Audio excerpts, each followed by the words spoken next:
Chapter 10. Fort Lauderdale, Hollywood International Airport, Fort Lauderdale, Florida. Friday, January 6, 2017.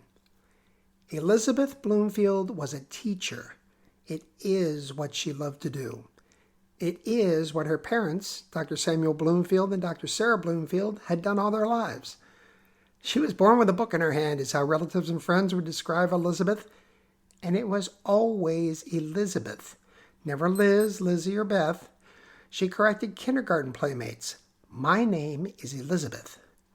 The library in the Blumfield's Vienna, Virginia home was huge, with grand brick fireplace, both comfy and straight-back chairs, a large couch, 2 working desks, and thousands of books. All the books had been read. They weren't there for show. Both Samuel and Sarah were tenured professors at George Mason University, Samuel in political science and government, and Sarah in business law.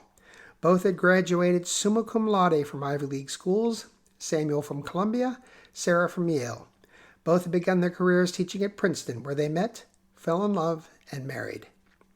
Their honeymoon had been a cross-country road trip, searching for a new academic home for them both.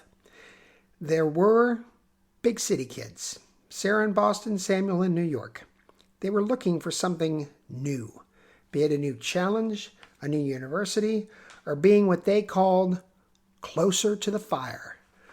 Though they were both tenured professors at Princeton, they wanted a new, more exciting environment, a school that would allow them not only to publish more, both enjoyed writing in their chosen field, but also to read, study, learn, and experience more.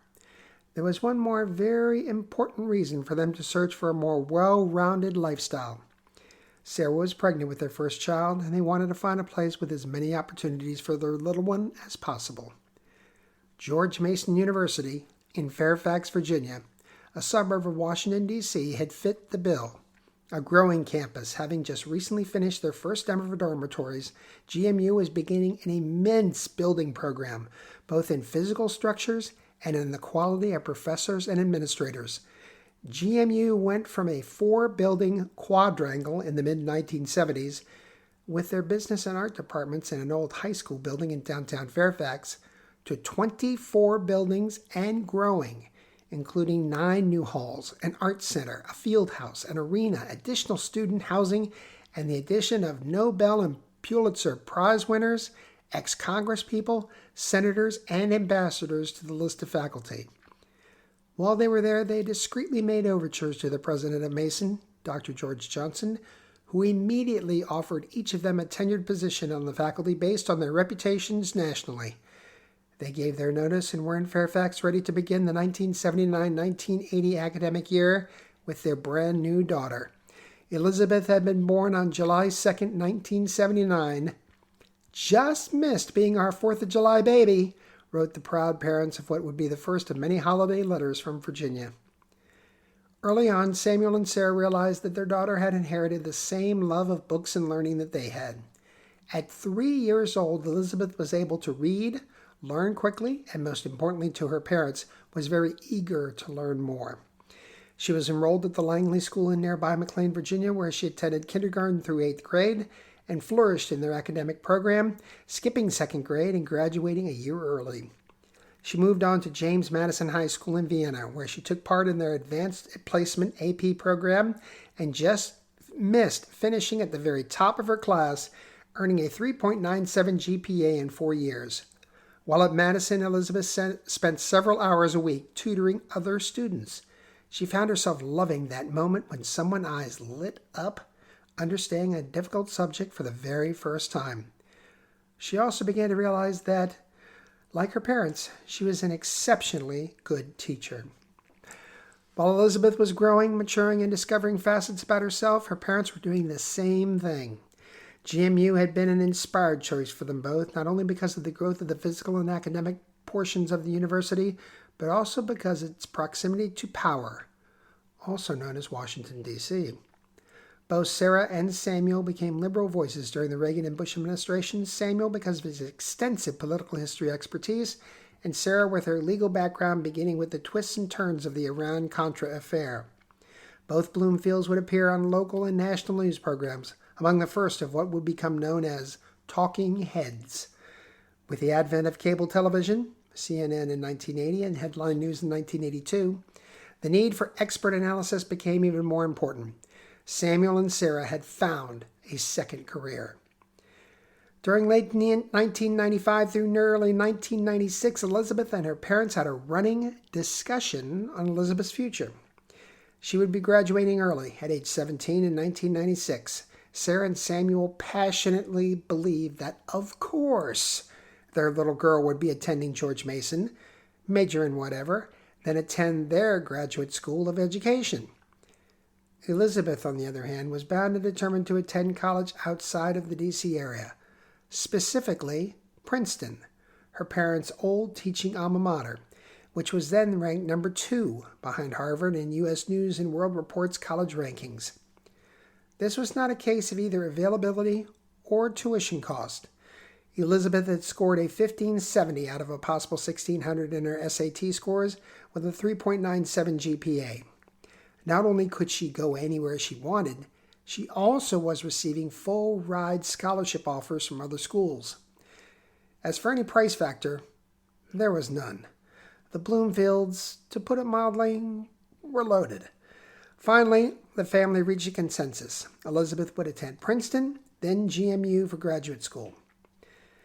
Princeton University fit Elizabeth Blumfield like a glove. She majored in social sciences.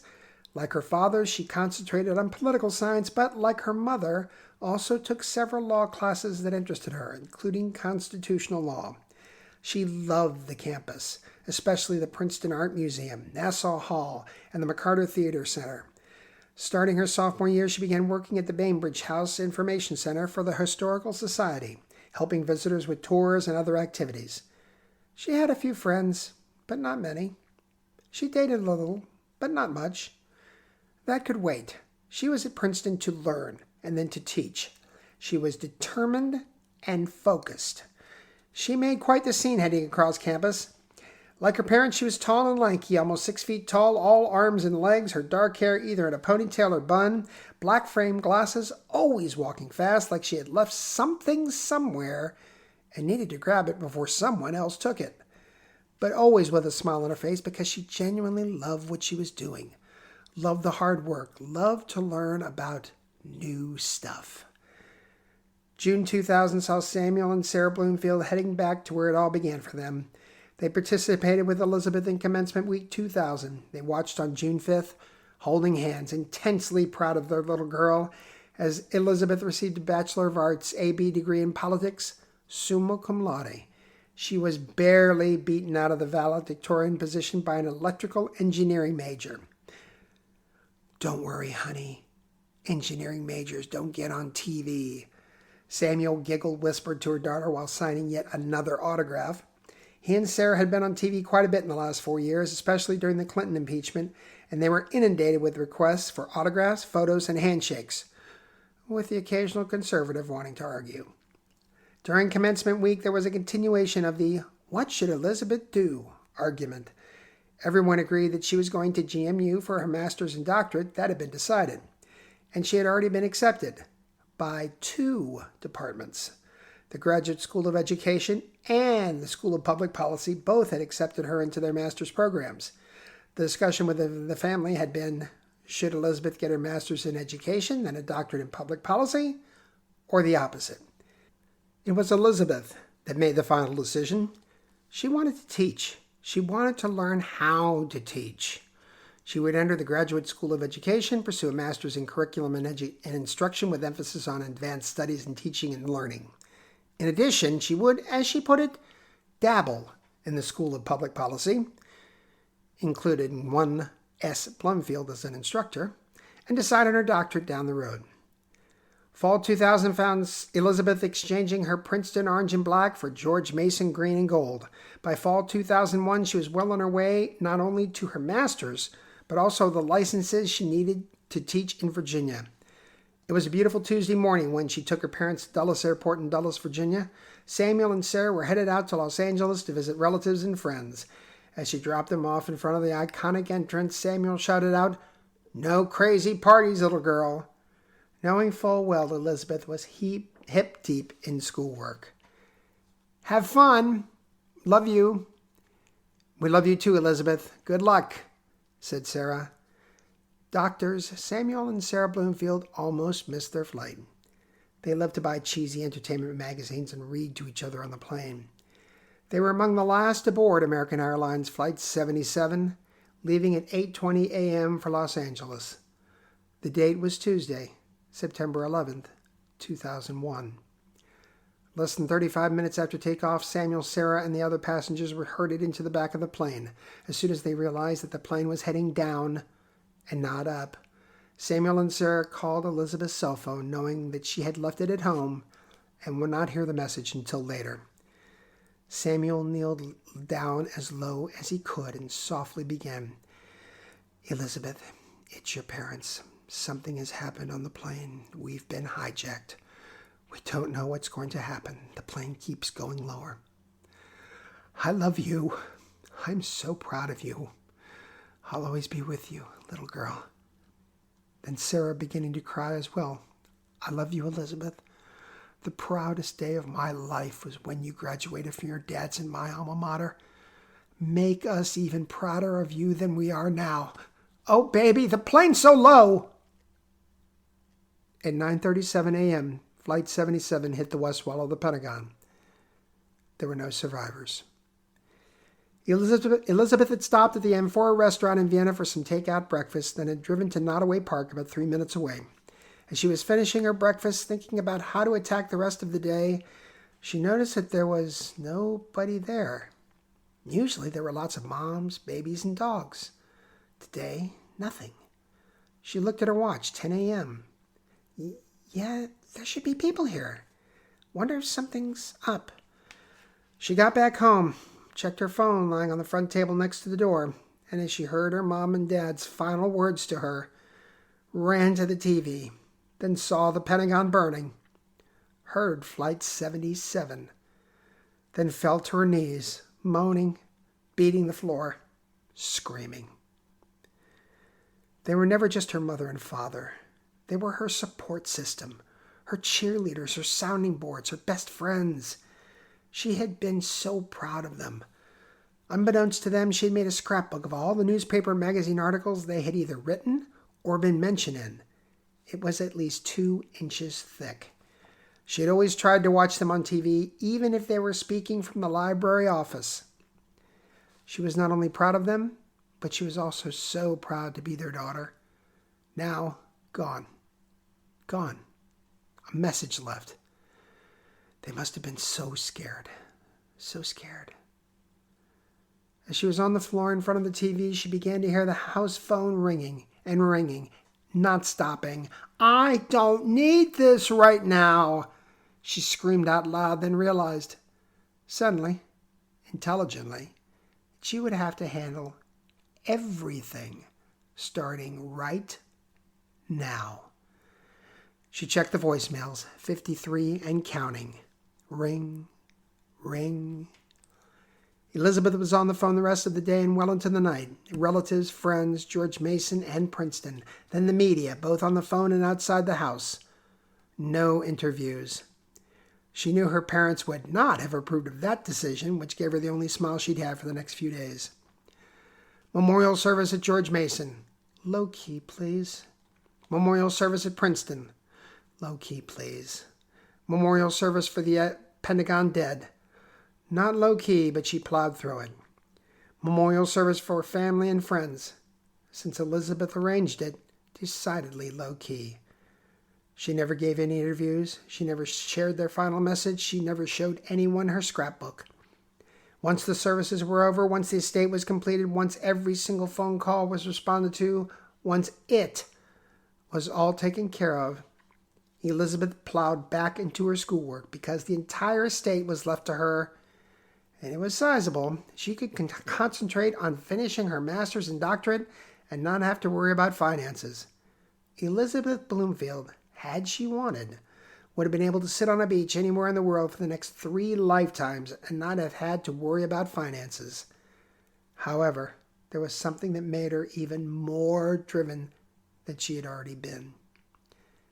Make us even prouder of you than we are now. Her mother's weeping, terrified yet extraordinarily strong voice, urging her literally with her last breath to do great things to make them proud. That she would. Once she completed her master's degree with distinction and was on to her PhD, she decided that education would be her doctorate, one of the reasons being that it would remind her less of her parents. However, she was still living in their house, still spending nights sitting in the library, surrounded by the shelves of books, the desks still cluttered with their undone work, and the TV spot where they'd stand whenever they'd be interviewed at home. She knew one day she'd leave. She'd had to, for her own sanity.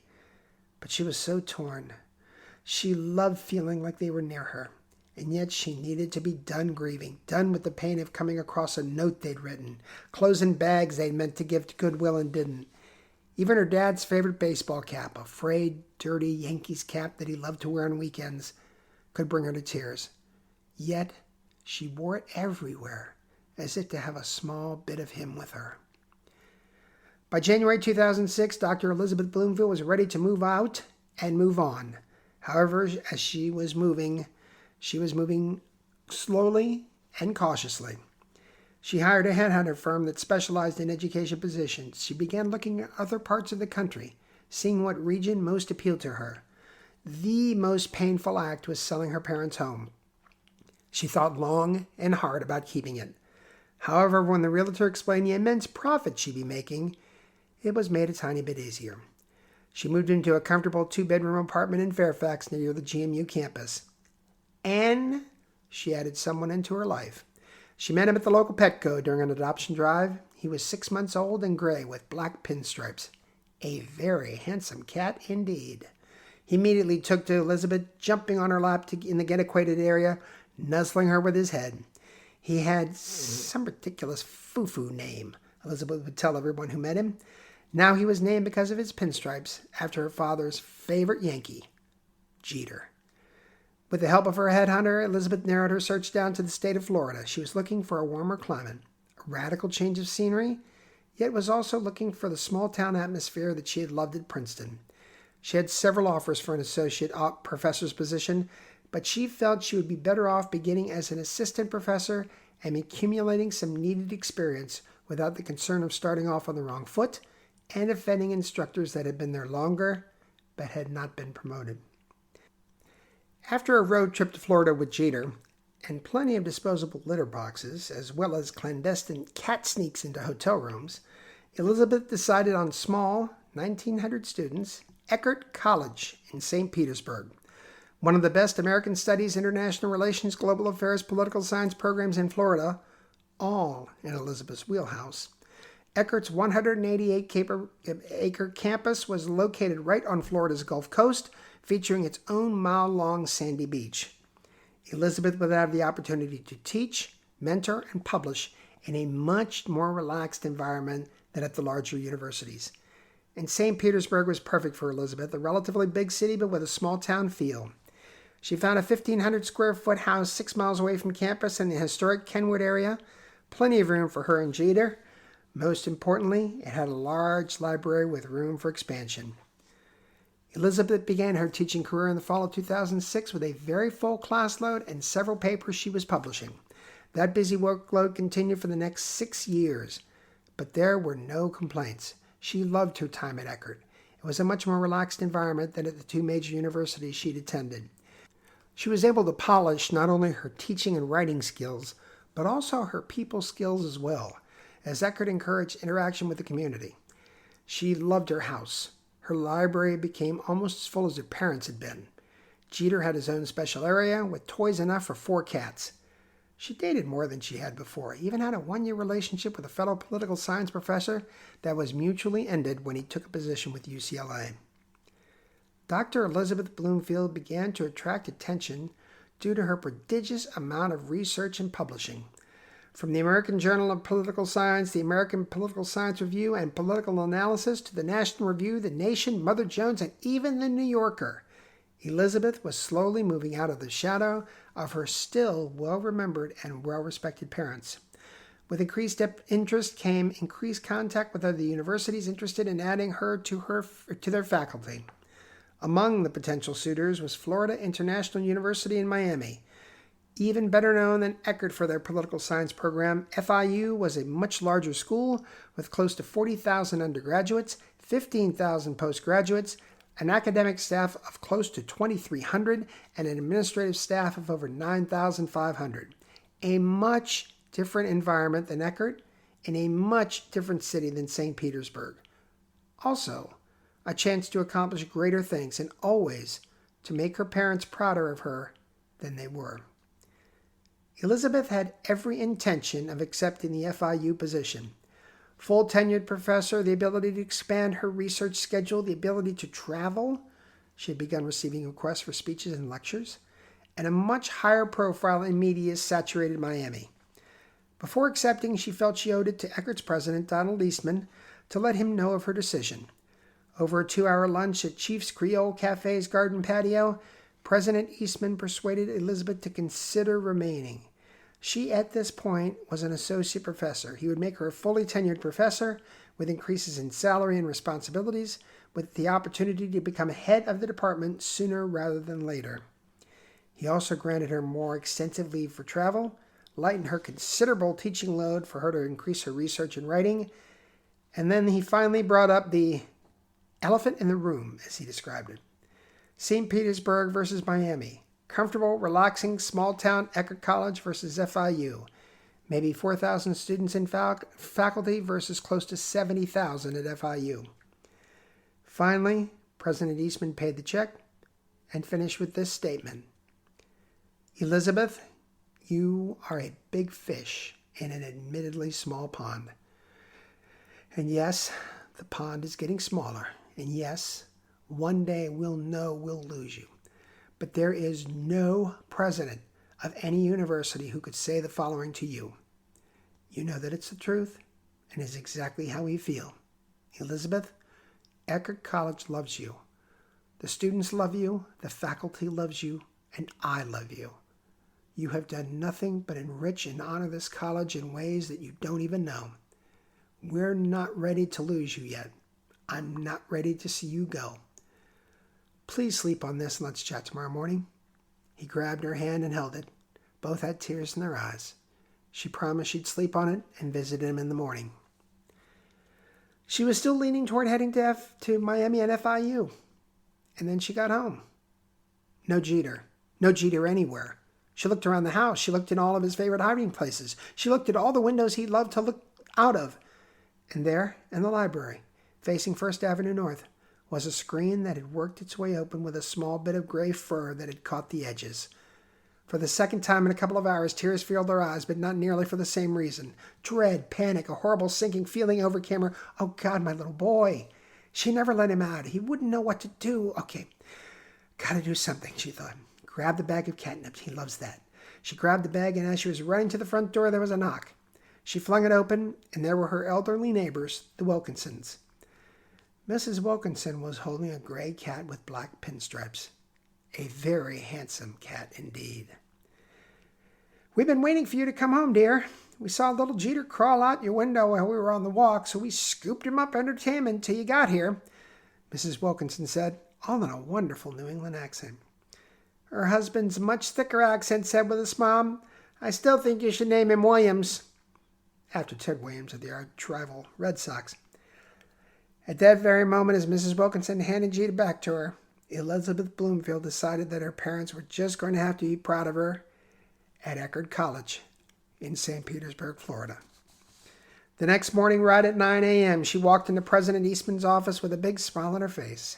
He got out of his chair, walked around his desk, and opened his arms. The hug was certainly against college protocol. However, it was most definitely the perfect reaction for that moment. President Eastman had been right on one point. During the next few years, Dr. Blumfield certainly became a big fish in a little pond. She kept a full teaching schedule. That's what she genuinely loved to do. But there was now a much busier outside schedule to contend with. Besides articles in political science journals, she began writing for bigger publications as well, including opinion pieces for the Wall Street Journal, USA Today, the Washington Post, and the New York Times. She even made it to Miami in print, ultimately writing a monthly international politics column for the Miami Herald. She also signed with the Washington Speakers Bureau, who had also represented her parents, and began to travel the country giving talks about national politics and foreign policy. On her schedule for early 2017 was a trip to Atlanta for a speaking engagement with the Democratic Party of Georgia. Her topic, an immensely popular one at that moment, was 2016 elections results and its effect on the world. She decided to combine business with pleasure. Leaving Jeter and her schedule in the Wilkinsons' very capable hands, she drove to Fort Lauderdale on Sunday, January 1st, 2017, checking in at the Sonesta Fort Lauderdale Beach Hotel, staying in her favorite room, a corner king room with a view of the ocean.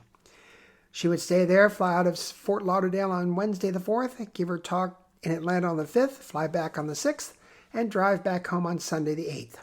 She booked the whole week at the Sonesta so she could leave most of her luggage in the room when she flew to Atlanta. Elizabeth had beautiful weather for her stay, partly cloudy every day with highs in the low 80s. She sunbathed, walked along the beach, treated herself to excellent dinners every night, and even partied into the early morning hours at the club near the hotel. She also called the Wilkinsons every day, making sure her little boy was doing well and giving them any additions or subtractions to her schedule. The trip from Fort Lauderdale to Atlanta was uneventful. Not so the talk to the Democrats on the 5th. What was supposed to be a 90-minute talk turned into an almost 3-hour Q&A session on what would happen globally because of the new president. Her best answer of the day elicited quite a bit of applause. Honestly, you're going to have a lot to run on. Elizabeth Blumfield was on Delta Flight 1465 when it touched down in Fort Lauderdale at 12:37 p.m. on January 6th and taxied to gate D6. She'd had a nice check in the front pocket of her jeans, courtesy of her new best friends in Atlanta. Now she'd pick up her bag, head back to the Sonesta, have a cold Corona with lime, and a burger by the pool. As she got to Carousel 3, she knew she had a minute, so she called the Wilkinsons. It was 12:53 p.m. Hello? Hi, Mr. Wilkinson. Oh, yeah, sure. Leave your Yankee cat with us while you play in the sun. I swear I'm going to change his name. Maybe to Yaz. Now, Mr. Oh, my God! Mr. Wilkinson heard pop, pop, pop, pop, pop, pop, pop, pop. Then what sounded like someone falling, then the line went dead. He was a former Marine who'd served 2 tours of duty in Vietnam. He knew what those pops were. He immediately called 911 and informed the local police that there had been shots fired at the Fort Lauderdale airport. He then called the airport and was told that they were aware that there was an active shooting in progress, and police were on the scene. Mr. Wilkinson then asked a question that, tough New England ex-Marine that he was, brought him to tears. What hospital would the victims be taken to? Broward Health Medical Center. As Elizabeth was talking with Mr. Wilkinson, a scruffy guy in a blue shirt had pulled a semi-automatic revolver from his pants and began firing, turning left into Carousel 3 and killing 5 people, all of whom were headed to family cruise vacations. Among the other victims injured was Elizabeth, knocked unconscious by a bullet to the head. She woke up to several gowned and masked people staring down at her. 4 of them were medical personnel. 2 of them were Mr. and Mrs. Wilkinson. Also, lots of beeping equipment surrounded her. What? Oh, my head. What happened? A woman similar in age to Elizabeth smiled and answered, Dr. Blumfield, I'm Dr. Susan Lewis. You were a victim of a shooting at the Fort Lauderdale airport. Consider yourself one of the luckiest women who've ever come through this center. If you had been 5'11" rather than 6 feet tall, if you had tried to move in any direction other than the location you were, and if you had not been shielded slightly by a man who ultimately lost his life, your neighbors here would be arranging your funeral. You suffered an open-head injury caused by a bullet wound through the right front lobe tip, off your forehead, skimming through the top of your skull and exiting out the back. Very little brain tissue is damaged due to the angle of the bullet, which was in an upward trajectory.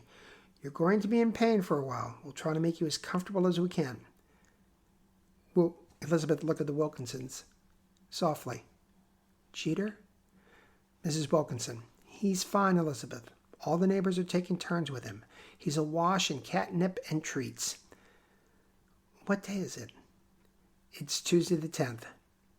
That made her aching head ache some more. What about the Sonesta? What about work? What? Mrs. Wilkinson. We called the Sonesta. They love you. They've refunded your money from the 6th on and shipped your clothes back to the house.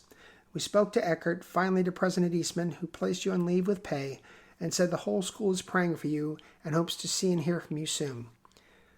Dr. Lewis resumed, Dr. Blumfield, I am very optimistic on your physical prognosis. Again, you're a very lucky woman and you had someone watching out for you. Elizabeth smiled. Thanks, Mom and Dad. However, your mental prognosis is what I'm concerned about. The frontal lobe did suffer some damage, not extensive, but some. As I'm sure you know, the frontal lobe is responsible for judgment, foresight, and voluntary movement. It also is responsible for changes in mood, personality, and problem solving. What you have in your favor, Doctor, is that you are clever, socially adept, and intellectually engaged. This will help you in the recovery of lost capability. Some capability will be lost. We need to figure that out as clearly as we can while you're here so that we can prescribe the appropriate therapies, medications, and other resources that will help you recover and be as active as you can be. Do you have any questions? Elizabeth stared at Dr. Lewis. Doctor, I'm sorry. I didn't get what you just said. I lost track about halfway. Doctor, do you know who these people are? Looking over at the Wilkinsons, who were smiling at her, yet inwardly terrified of her answer. Sure, that's my neighbors, the Wilkinsons. They take care of my cat, Jeter, when I'm away. Excellent, Doctor. Please call me Elizabeth. Then please call me Susan. How did you meet them? Silence.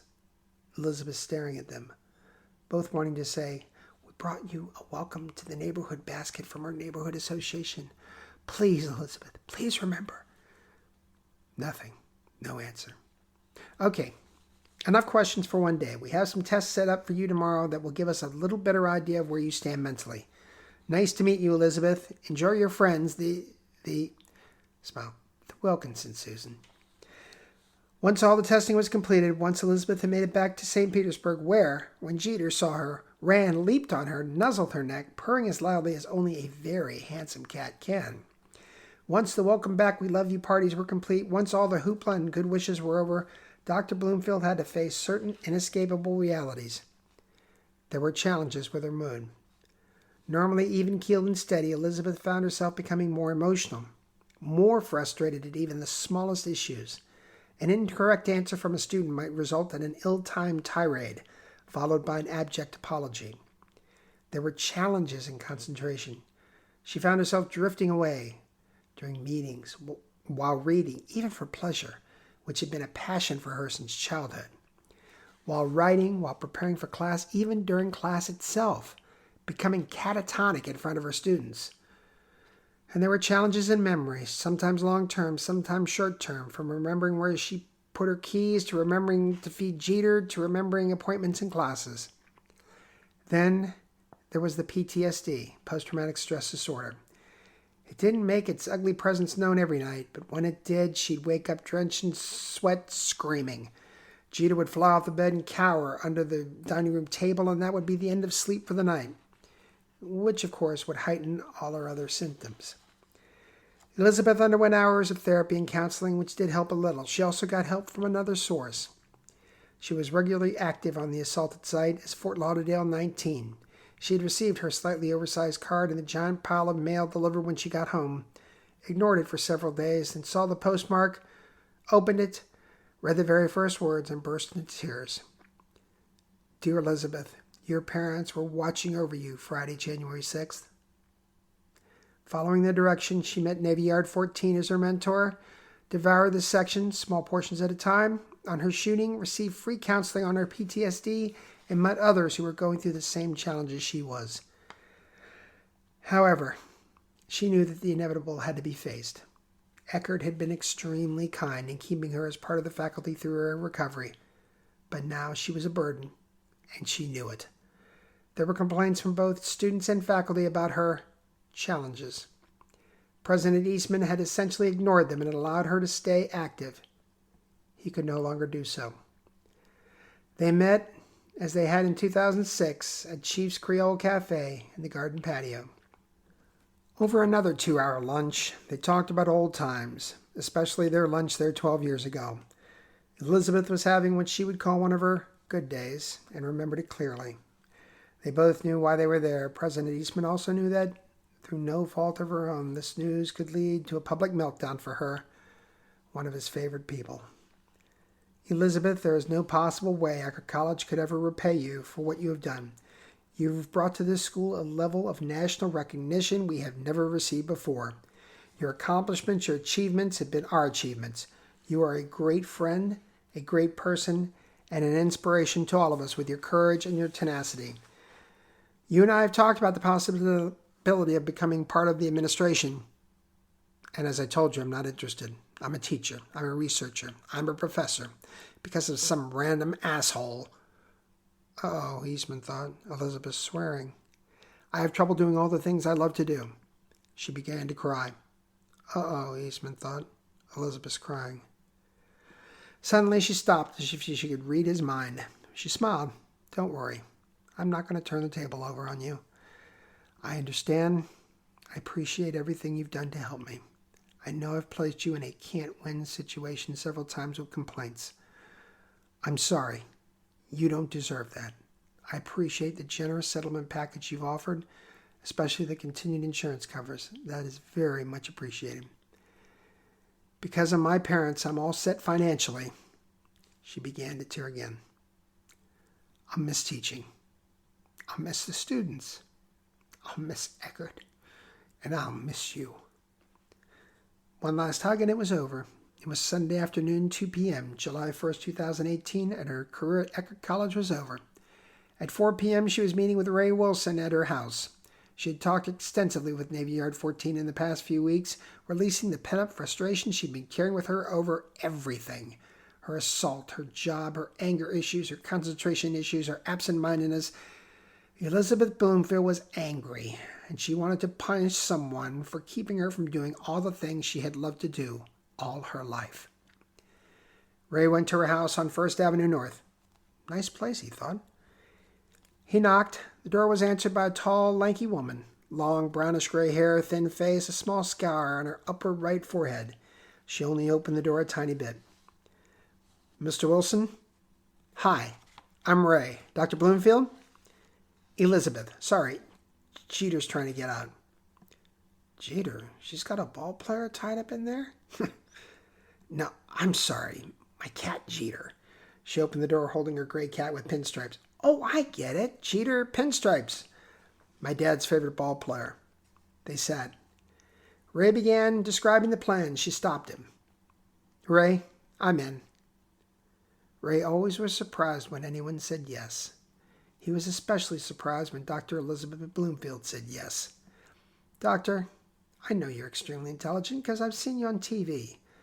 I know I don't have to describe what the outcome is going to be. You have money. You have a beautiful home. A great little partner in crime here. Smiled, nodded toward Jeter, lying on the couch beside her. Just so I'll understand it, maybe for yourself as well, please tell me why you're so determined to join us. Ray, I can't do all the things I love to do. I can't read except in small portions. I either can't comprehend what I'm reading or I can't concentrate. I can't teach. I get over emotional. I lose my place in class. I forget what I just said. I even space out. I'll be standing there and one of my students will have to stand in front of me to snap me out of it. I can't give lectures or appear on TV. I lose my train of thought, and when that happens, I become emotional on in front of millions of people. Ray, this is the closest I've come in weeks to being my old self because I'm focused. I'm focused on the fact that my assailant, the killer of 5 people, who wounded more, was able to purchase a 9mm semi-automatic weapon even though he visited a FBI field office and told them his mind was being controlled by our government and was making him watch online terrorist videos. Oh yeah, and then he was hearing voices in his head telling him to commit acts of violence. The Alaska police took his gun for 29 days, then gave it back to him in December. Elizabeth was shouting, shaking. Jeter had jumped off the couch and scurried to the bedroom. Ray sat, looking at her, trying to remain calm. Finally, she calmed down. I'm sorry, Ray. It's not me. It's what he did to me. Tears began. Ray sat quiet, watching. Finally, he spoke. What about Jeter? Oh, Navy Yard didn't tell you? She said I could bring Jeter, then have him shipped back here to the Wilkinsons. Oh, shit. Some couple knows about this? Elizabeth, did you tell the Wilkinsons why Jeter was going with you? Smile. Ray, I am brain damaged, but not that brain damaged. Chuckles from them both. I told them I would be visiting relatives and friends in D.C., and that if it was okay, I'd ship Jeter back early so I could spend time with friends who are allergic to cats. Well, if Maxine, whom I'll have a chat with, says it's okay, then it's okay. Welcome to the team. That night when he got back to the Fontainebleau and his suite, Ray called Maxine. Hi, Ray. Sheepishly. God damn it, Max. A cat? A fucking cat? Ray, calm down. Max, we're going to have 30 people in my house. 30. How about 29 of them are allergic? Ray, we'll work it out. Elizabeth will be a big asset to us. Yeah, between fucking meltdowns. She had a doozy in front of me. What if she scares hell out of someone? Then, Ray, they shouldn't have been there in the first place. Plus, you'll still give them the option not to go, right? A little calmer. Yeah, I will. Okay, then. Maybe she decides not to go. Maybe she persuades others not to go. But maybe, just maybe, they hear how a brilliant woman's life was shattered due to the combination of a neglectful government and another semi-automatic weapon. Plus, Ray, and let's not forget this, as of right now you have 2 well-known faces on the assaulted team, Jerry and Elizabeth. That's going to give everyone else a sense of feeling like they've made the right decision. You're right. It'll be okay. Any others in Florida? Got one more for now. Hialeah 24.